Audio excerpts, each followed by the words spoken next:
একটি তারের মধ্য দিয়ে প্রবাহ মাত্রা আইটি সমান 10+6t², যেখানে টি সেকেন্ড এবং আই অ্যাম্পিয়ার এককে প্রকাশিত।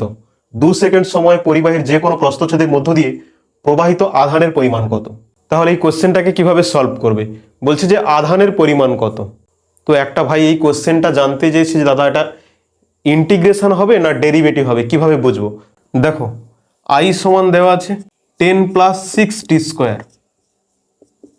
তোমাকে কি বের করতে বলেছে? মোট আধান বের করতে বলেছে। তাহলে আমরা জানি আই সমান d Q divided by dt. Okay, Q বের করতে বলেছে, তাহলে আমি একদিকে ডি কিউটা রাখবো, ডি কিউ। ডিটিটা আইর সঙ্গে গুণ হবে আই ডিটি। এইবার দেখো মোট আধান কিউ আনতে হলে কি করতে হবে? উভয় দিকে ইন্টিগ্রেশন করতে হবে, এখানে ডেরিভেটিভ করলে হবে না। তাহলে ইন্টিগ্রেশন আর ডেরিভেটিভ কেটে গিয়ে কি পাবো? মোট কিউ পাবো। আর এখানে কি হবে? Integration of I dt. তাহলে তোমার প্রশ্ন ছিল যে এটা ইন্টিগ্রেশন করতে হবে না ডেরিভেটিভ করতে হবে, তাহলে দেখছি কি এটা ইন্টিগ্রেশন করতে হবে। তাহলে ইন্টিগ্রেশন করলে মানটা কি আসবে? তাহলে কিউ সমান integration of I dt, integration চিহ্ন যেমন আছে 10+6t² ডিটি, দুটোকে আলাদা করে নিতে হবে। Integration of 10 dt plus integration of 6t² DT.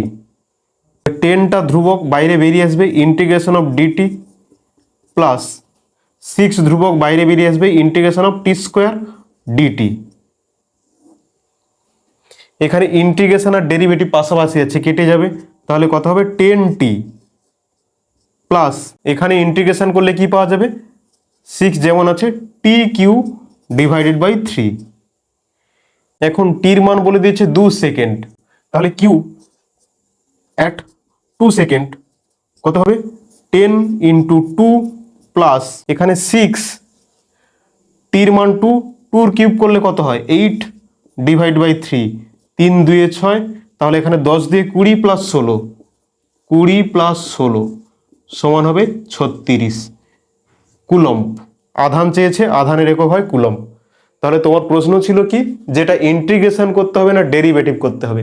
দেখো আই সমান বলেছে d Q by dt, Q বের করতে হবে। তাহলে অলরেডি তো কিউ ডেরিভেটিভ আছে, তাহলে তাকে তুলতে হলে কি করতে হবে? ইন্টিগ্রেশন করতে হবে।